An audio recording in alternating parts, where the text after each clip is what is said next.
Ever wondered how sugar is grown and processed in the UK? Did you even know that sugar is grown in the UK? I'm on a mission to make more people aware about how sugar beet is taken from the field to the factory and ends up on our supermarket shelves. Join me as I talk to Head of Agriculture at British Sugar, Dan Downs, who recently showed me around the sugar beet factory at Wissington. We've got some sweet treats in store for your recipe suggestions too. Just to let you know that there is a slight wobble on the internet in places in this episode, but that's working in rural areas for you, hey? Okay, let's do this.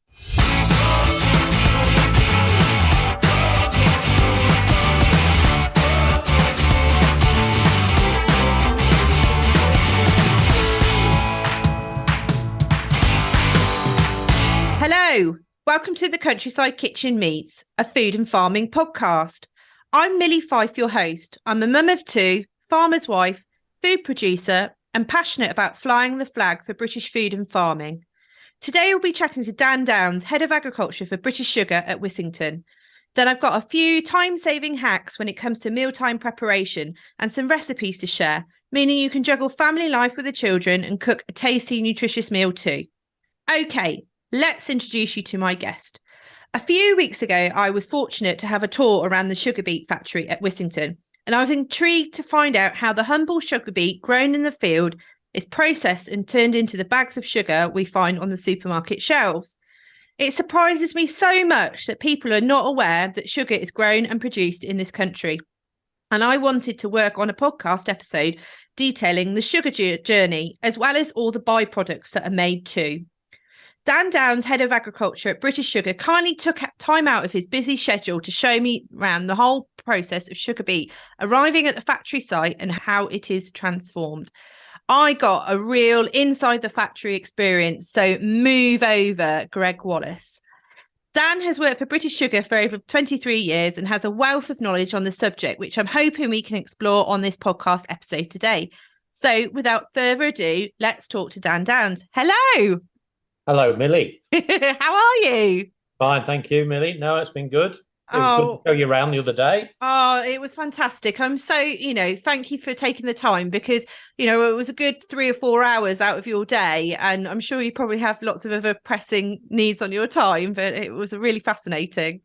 Yeah, no, it's quite an interesting place. It's quite unique, really, in the UK. So it was good to take you around, Milly. Yeah. Well, and it's not something you do every day. I mean, it's not like, it's not like a Cadbury's World or, it's a very much a working factory. And it really did give me a behind the scenes kind of insight into how that humble sugar beet that's grown out in the fields that you see across the East Anglian region, and how that then gets processed and turned into a bag of sugar, but also all the other different things that sugar it goes into.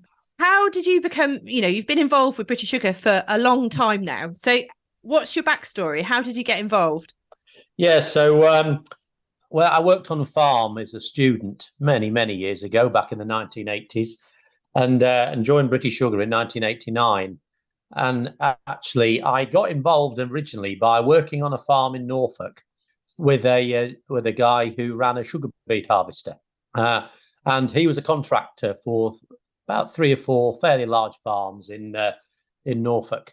And I really enjoyed working with him as a contractor for a sugar beet season, compared to the other crops on the farm. And also, on the farm I worked on, which actually at one time was the Morley Lightland Centre, I actually used the irrigation system there to irrigate sugar beet.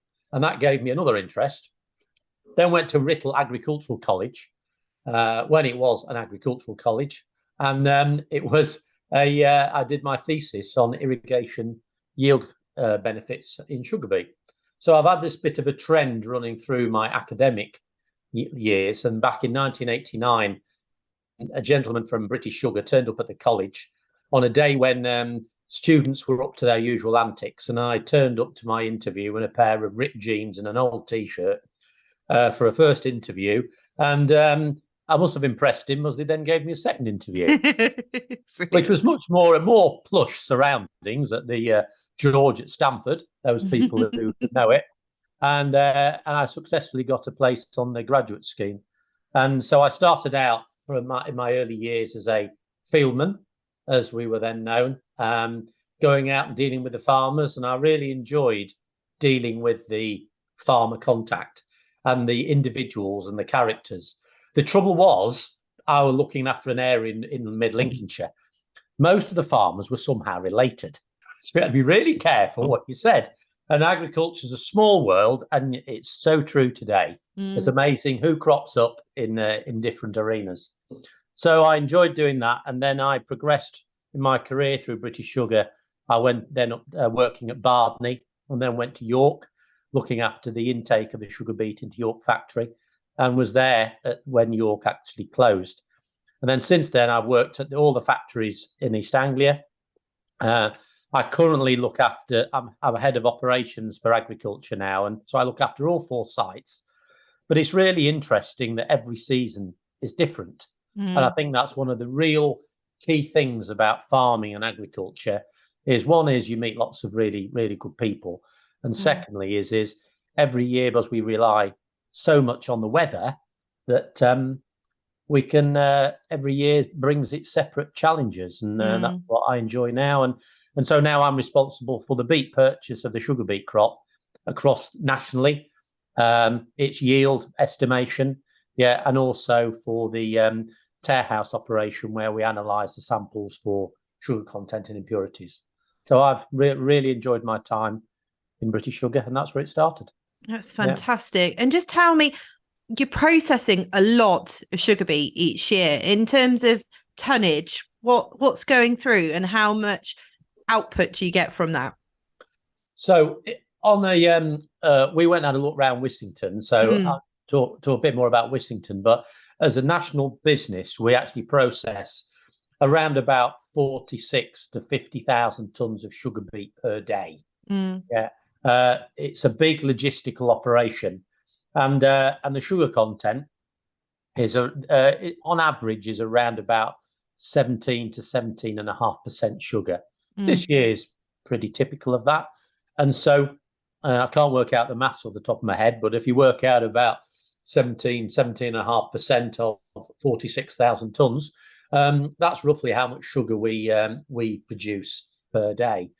And it's quite a complex process, but it's a very natural process because we don't actually add anything to it that isn't a natural product or material. So as you saw, Milly, when you came round it, there's lots of different steps to it. Yeah, exactly. Well, should we talk about how that sugar beet? I mean, first of all, what it, to a lot of people, they probably don't even know what a sugar beet looks like. It is quite a hefty vegetable. You call it a vegetable, would you? Or I'm just trying to work out in terms of, it is a vegetable, isn't it? I suppose it is really, because it's to red beet, beetroot, fodder beet. So it's part of the Beta vulgaris. So I suppose it's a vegetable, really. And so how does that get out of the field in the first place, and then how does it get to you? So people who don't live near a sugar beet growing area, I think even more don't realise we grow sugar in the UK. Actually provide about 6% of the UK consumption from about 2,500 farms in East Anglia, Nottinghamshire, Lincolnshire.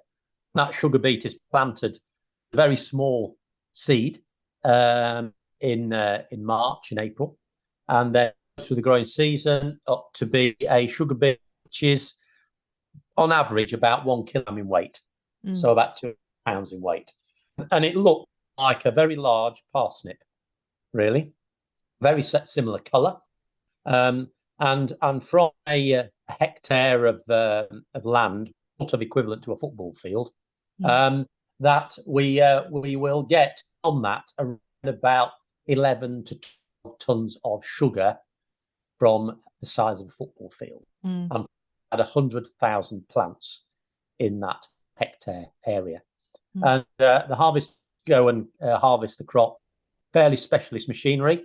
Harvest is planted in rows, so the harvester lift it mechanically, and then it is lifted into a clamp on the farm, which is there only a few days, and then it's collected by many bulk lorries, 4-ton lorries. that then bring it to the full phase.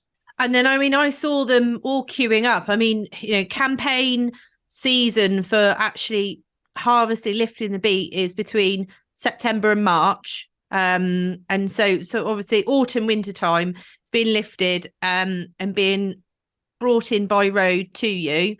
And then, I mean, I saw the unloading and the washing, and it's all carried around on these massive tracks by water, basically, to clean whilst it's going through the various processes, and also the testing as well that you were talking about in the talk to me about a bit about that. So once lorries turn up, we actually sample them, and we then analyze those samples to determine pay all the growers. And all the farmers are on contract to us.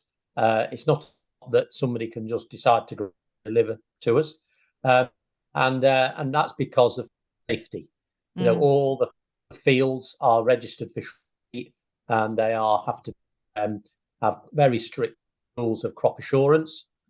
Red tractor has to be a red tractor assured for every sugar beet that comes in one of the 4 factories. And because the sugar beet comes out of a field, it looks quite dirty. It's like if you lick your own potatoes out of your own garden, all stuck on them. Exactly the sugar beet. We wash that soil off by moving it with a lot of water, and that's why sugar factories are always located next to a river water source.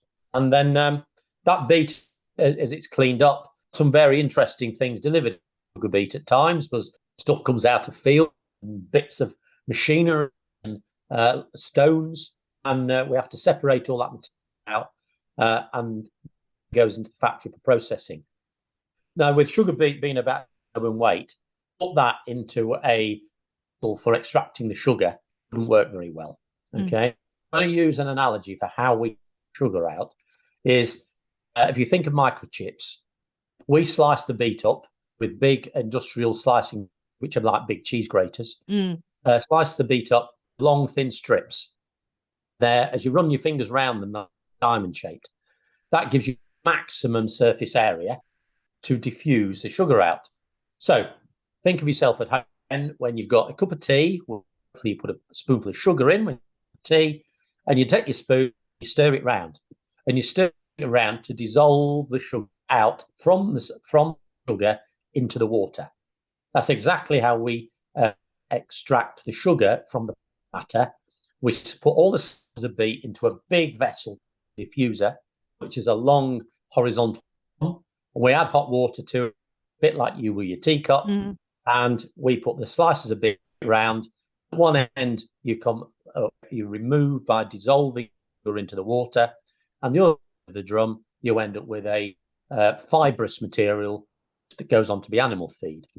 Well, once we processed it, so the sugar beet goes as molasses beet feed or unmolasses sugar beet feed, which fed various livestock, sort of thing. But then when you've extracted the sugar from the beet, it's like a very thin liquid, very pale yellow color. We then purify it. So in all the fertilizer that's been on the field to make the crop grow into a high yield, some of that fertilizer nutrients end up in that liquid. Then remove that. So we remove that we buy limestone and carbonate, high quality Derbyshire. So actually part of the process, we're supporting the industry in Derbyshire. That's brought by transport and rail factories, and we burn limestone. And when you burn limestone, you convert it into a different sort of lime called calcium oxide. You then add water to it, and it literally blows up. It explodes, and by exploding it, you into that and we add to it, makes like a thin liquid, looks like milk. We call it lime. And that milk of lime, you add it to juice, and that lime sticks to all the bits of fertilizer, all the nutrients, and it draws them out of the juice. Yeah, we collect the lime at the end of that, and we separate the lime from the juice. It's now a lot purer because it's got no nutrients in it. and the glucose and sucrose. And the lime, we physically press it, a bit more sugar out of it, and it goes back to farms for correcting acidity on the local farms.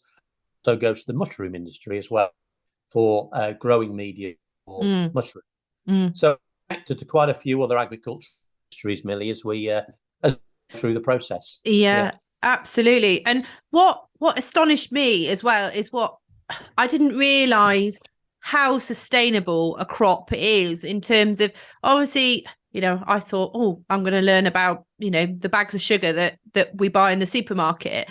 But actually, there is so much more to that sugar beet than people probably even realise, in all the other areas in which you were supplying into, with your topsoil and your sugar beet for animal feed and all the different chemicals.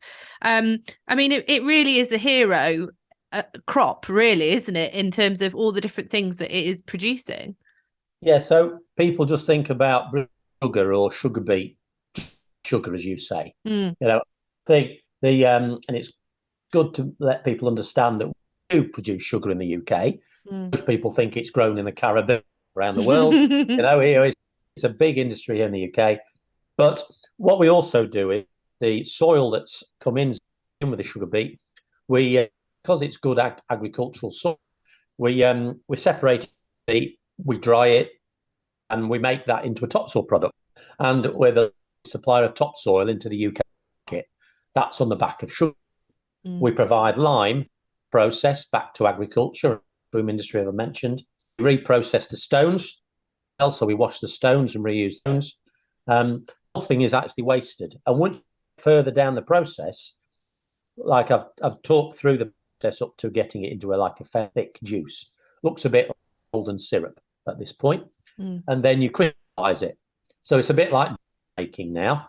So we're reducing the volume of liquid all the time. And if you keep liquid that is sugary, it then crystallizes naturally. And we control how crystals are made. If the crystal's too big, it means that if we sell sugar to a biscuit manufacturer and they put sugar in their biscuits, it means that they don't fit in the So actually getting a crystal the right size is important all the way through to the final sugar product. All the time, there's various extracts that we can take from the sugar juice, main one being granulated sugar. It all ends up as white granulated. Then we can screen it into castor sugar. We can mill it into sugar, various other technical blends we make for certain customers. But the byproducts are things we actually distill it as well. And we, through resin separation, makes a product called betaine. Now, all of you will use betaine because it's in cosmetics. It's a foaming agent. So that comes from sugar beet. And we also finally distill any remaining sugar, and that goes into ethanol. And so if it's a petrol car and you see a petrol pump, E10, that means 10% ethanol is in your petrol. Some of the ethanol in your car will have come from the sugar beet industry and the sugar industry. So nothing is wasted in the factory. So for 3 inputs, which is limestone, sugar beet, energy, there's lots of outputs that come as well. So we're constantly reading that. Fantastic. Oh, well, you make it sound so simple, and so to me it's absolutely fascinating, and I hope everyone listening as well really understands just the process that happens in terms of the sugar process, but also what you can get out of that sugar beet other than actually sugar. And I mean, why should people care about supporting British sugar production? So I think the main thing is we are not just about the sugar and the sugar factories. There's a whole bigger industry there that supports our own sugar. And in fact, if people drive past Newark factory, they can see it, brickwork right across the factory says homegrown sugar on it. And I think people are quite proud of the fact that we actually are producing our own food in the UK. So the industry supports lots of other areas as well. So we do actually produce the animal feed from from the sugar as well. Mm. That goes into the dairy, into sheep, fed to horses if you so. Yeah. And I think it's actually goes into many other types of food production as well. Also, it's part of a rotation that the farm grow. So wheat, things like wheat that are sort of crops. Sugar beet is a big, broad crop, and it allows the countryside to have more diversity in it, because on the farm you've got a much wider diversification of crops, which supports a lot more wildlife and insect life, which is really important in the environment. Definitely, that's right. Because I mean, when farmers are growing crops, they don't just grow the same crop in the same field every year. They have to have that rotation in order to, mitigate against pests and diseases, to ensure that you're always concerned about soil nutrition, soil health as well. And so by having that break crop or and using sugar beet as one of those crops, but I mean it is very much a crop that's grown across East Anglia. You wouldn't necessarily see it over in the West Country or over in Wales, for example. And that's a lot of that is to do with the soil type, isn't it? It is, yeah, exactly, Millie. And that's why the industry is focused on in the East, because we've got soil types. You do need fairly level fields, point, yeah. And also the right climate in the East. It tends to be warmer in the East as well. Sugar beet doesn't need a massive amount of water to actually grow, and actually be quite tolerant of quite high conditions. And so that's why it's more grown, and that's factories are located where they are, because we don't want to be. It's quite a bulky crop. We don't want to be moving it long distance for processing. So our average distance farm to the factory is over 28 miles. In terms of our environmental impact, yes, we have a lot of lorries on the road, but they're traveling quite short distance. And the fact we do quite a lot of work in the factories to try and reduce our carbon footprint as well, reduce our energy. The sugar in any sugar factory uses a lot of energy, and because of recent energy costs, but for years, British Sugar's tried to reduce energy usage by doing projects that use steam, for example, heat, and the hot water that is produced. We use that many times over, reduce the impact that we have, reduce our CO2 footprint. Yeah, it just it is such a sustainable way of getting something out of that crop. It's sorry, I keep banging on about it because it's just something I've been so passionate about sort of sharing with everyone, and I just feel so privileged to have been able to have a look around and see for myself and be able to sort of talk about sugar beet production in this country. And I mean, you do a lot to support your local community as well, because it's the area surrounding you, it's very you're reliant on road transports and things like that. So just talk to me a little bit about the support that you give towards the local communities and schools and things like that. Yeah, so anybody who knows about or has seen our factories, they do stand out quite a lot. The one at Wissington, which is on the Fen in Western Norfolk, and so we do understand that actually one of our principles is actually try and be a good neighbour. I think it's a good principle anyway at the business you're in. So our local villages, we do work with them a lot to support fundraising for activities they do. We do actually go into schools quite a lot and support the understanding of homegrown, mainly sugar, obviously, but it's to allow people to understand where sugar actually comes from. In fact, some schools I've worked with in the past, we've given them beet seed, and they have a sugar beet growing competition. Oh, fantastic! So they're in the school grounds. That's usually quite good fun. Yeah. And then we go along afterward and give a prize for the sugar beet. Because unfortunately, children, we can't allow in the factory. But so we do it in a different way. But certainly the local villages and the parish councils, we do work with them to try and support them in terms of what they're for to try and improve the local environment with the various authorities. But it's a really trying to be understanding of their needs, the impact on them, and actually trying to find some common ground on how we can both work in the same environment. And actually, it works with relationship with our local environment, where I love the fact that most schools probably do a sunflower growing competition, and then everyone around by you does a sugar beet competition. I like that a lot. I think we'll have to sort of challenge a few more schools to do something, because presumably then you say they get a prize for the heaviest or the biggest. What do they do? Grow it in a pot or something, or actually well, it's usually if they have like a little garden area, quite often do these days if they've got the space. Local schools in a rural area, they usually do have a bit of, and they quite often grow a few things for educational reasons. So each has 10 seeds. They put the row out, they put the name at the end of it, and then it's up to them to water their seeds, and weed them, anything else.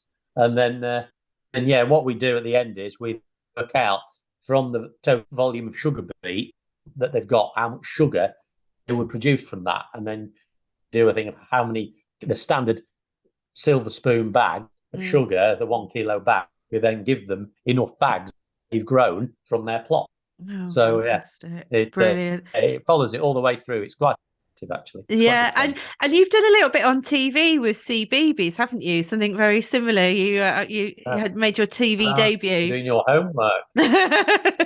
So people might have heard my voice on Farmer Ted before, or Country File.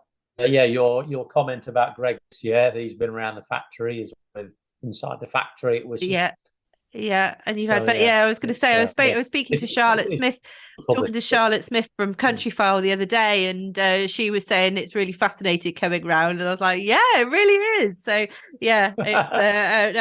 it's great that you do these media interviews and allow cameras to go behind the scenes and things, because it's not something that you see or appreciate every day, but I think it from an educational point of view, it can only be a benefit, can't it?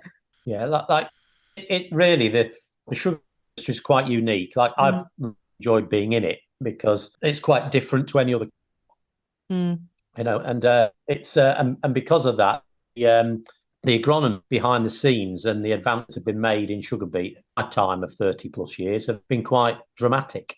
Machinery and seed varieties and seed breeding and treatment on the seed as well. So, and it will keep on in that same way. Fantastic. Well, let's talk about a bit of cooking now. When it comes to cooking, what's your go-to? Do you enjoy cooking? Have you got any favourite dishes that you enjoy? I really do a lot of cooking, I'll be honest. However, I've got a little story for you. I did not years ago attempt to bake a Victoria sponge cake. And it didn't go particularly well. And the reason I baked this was because it was for a fundraising thing, and we auctioned off. And my cake did not rise. I got something completely wrong, and so I got 2 layers of my Victoria sponge, and they were about an inch deep, the same depth they were when I put them in the pan to bake. Anyway, I didn't fill it with anything. It was that bad. Didn't bother putting any jam or cream or anything in between the two. I just took my 2 layer Victoria sponge, anyway, like it was, and in more money than any other cake there. That's fantastic. So bad. So for baking, probably not. However, I do actually have quite a affinity to chocolate. So chocolate is probably my, which is my sweet tooth. Out, and also Viennese whirl. Nice. Are probably my 2 things that I would that I go. Trouble is, I quite like chocolate, but that's Swiss. That's not got our sugar in it. But so I think I'll have to go more onto Cadbury's because we supply the sugar. Oh yeah, no, absolutely. Well, you'll love it in a minute because I'm going to share a chocolate sponge cake recipe with you, which was in homage to you. So I'm quite pleased that you said that. So that was completely unplanned. Good Unscripted. segue. Yeah, exactly. Oh no, fantastic. It sounds like you've got a sweet tooth. It's a bit of an occupational hazard then, really, isn't it? Yeah, it is really like. We don't as British Sugar we don't we will make products, but they're only one away from sugar. So like for instance, we will bioethanol, but we will not make so thankfully we do not have a plant on site. No. Probably just as well really. We do sell quite a lot of sugar to chocolate manufacturers in the UK. Yeah, because that's the thing. It's all the raw product which then goes to other things, doesn't it? So obviously you have got your own branded sugar which goes into sort of big catering retail type, but then you've got the silver spoon arm, which then is the retail arm for marketing the sugar, but then all the other elements which you described then get sort of taken away and sold to other people for processing. Like factory you came to, Milly, being at Wissington, we are 100% in real sugars. So therefore, sell sugars from a 29-ton load to a 25 kg bag, and it goes to customers all around the country. And the very users of sugar, like chocolate manufacturers, drink manufacturers, they'll take a tanker load, whereas all the bakeries, and producers of cakes or specialty cakes, they'll take a 25 kg. So we deal with a whole range of sugar customers, and we have to provide quite support for that. The other area we get involved in, of course, is that in the past hasn't had quite bad press in terms of health. We have done quite a lot as trying to educate the public on sugar, sugar consumption. Yeah, definitely. Quite a number of foods have come under fire over the decades, but it's part of a balance in eating everything in moderation. Yeah, exactly. Well, I think sugar goes into so much, and it's making sure that everyone does have a balanced diet, but if you are going to bake a cake or, make something that's going to last, even a jar of jam, it is a natural preservative. So, it's something that we can't really live without. So, but it is, like you say, it's in moderation, is making sure that people don't drink the cans of pop, lots and lots of cans of pop, or just, that it is a part of a balanced diet, basically. Hey, exactly. Definitely. So, how can people find more information on British Sugar? What do you suggest if they want to find out more?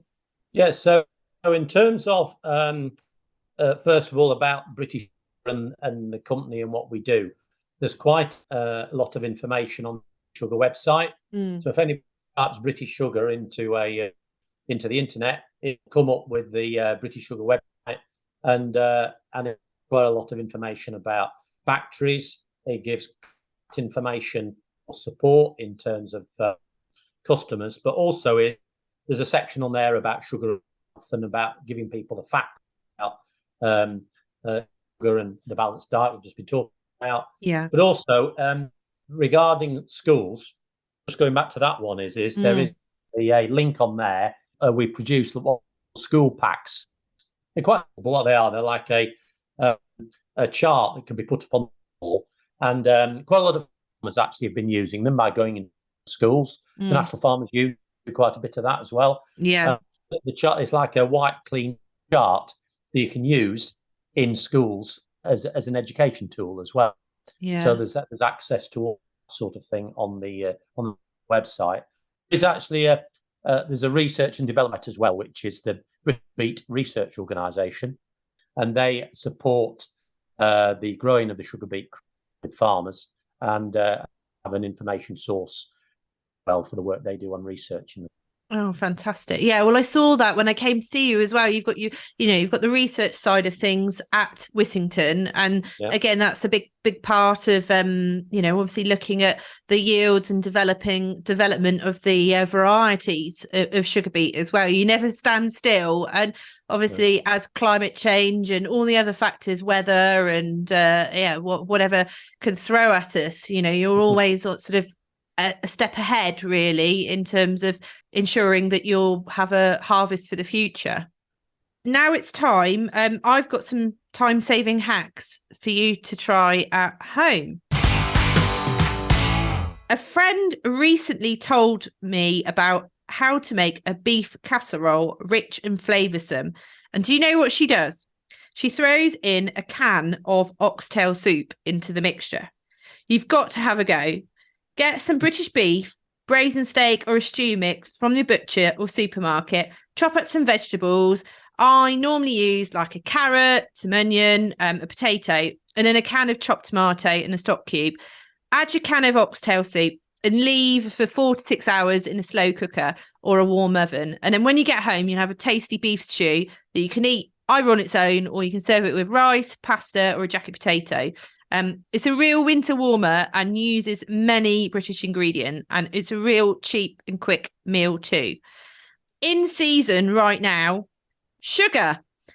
As we've been speaking about, the sugar beet campaign is in full swing, and whilst the product is in year-round supply, it is harvested between September and March. So I thought I would share my quick, easy, no-fuss chocolate sponge cake recipe using silver spoon dark brown sugar. So 350 grams of dark brown sugar, 350 grams of butter, 350 grams of self-raising flour, 4 or 5 eggs, 50 grams of cocoa powder. It's your classic sponge recipe. So you cream the sugar and the butter, add the eggs, flour and cocoa powder. And if you want a really rich chocolate cake, melt in a bar of dark chocolate. Very naughty. Split the mixture into 2 round 9cm lined cake tins and cook at 210 for about 25 to 30 minutes. Use a skewer to ensure the cake is cooked before allowing to cool. Once cool, you can make some icing using silver spoon icing sugar, butter and cocoa powder with a dash of vanilla essence, and spread the icing on the top of one cake and place the other on the top. Make it look pretty with some icing sugar dusted on top. Dan, how does that sound? Yeah, I could have a go at that. Rather, I would have a go at it. I think I'd probably have a eating it rather than making it. Absolutely. Well, the proof of in the pudding is in the eating, isn't it? So absolutely. No, well, I thought you might like that one. It's so easy to do. And yeah, I just sort of throw it together and hope for the best. I'd never say that I was like this expert cook or anything, but as a busy parent, it's something I like to have a bit of a dabble at and know where my food comes from and the food provenance. So it's a bit sort of a recipe in homage to my visit the other week. So there we are. Okay, so that's all we've got time for today. Don't forget to tune in to the next episode of the Countryside Kitchen Meets on the 1st of each month. You can subscribe on all major podcast streaming platforms and get in touch. Would you like to be on a future episode? Want to chat to me about what you do and share some recipes too? Drop me a line at hello@millyfyfe.com. And you can also follow my food blog, No Fuss Meals for Busy Parents, on Facebook, Instagram, and at www.nofussmealsforbusyparents.com for more top tips, time-saving hacks, and recipe ideas. Dan, thank you so much for joining me. I very much loved learning more about the sugar journey. And I know the listeners will have learned so much from you. So thank you. Thanks, Milly. Well, I hope we can stay in touch anyway. And I will keep on banging the drum on British Sugar's behalf as well, just to sort of make people more aware of what is grown in this country and where you can buy. So thank you so much for your time. I really appreciate it. It's been good, Milly. Nice to show you around. Thank you. Thank you. We'll see you next time. Bye.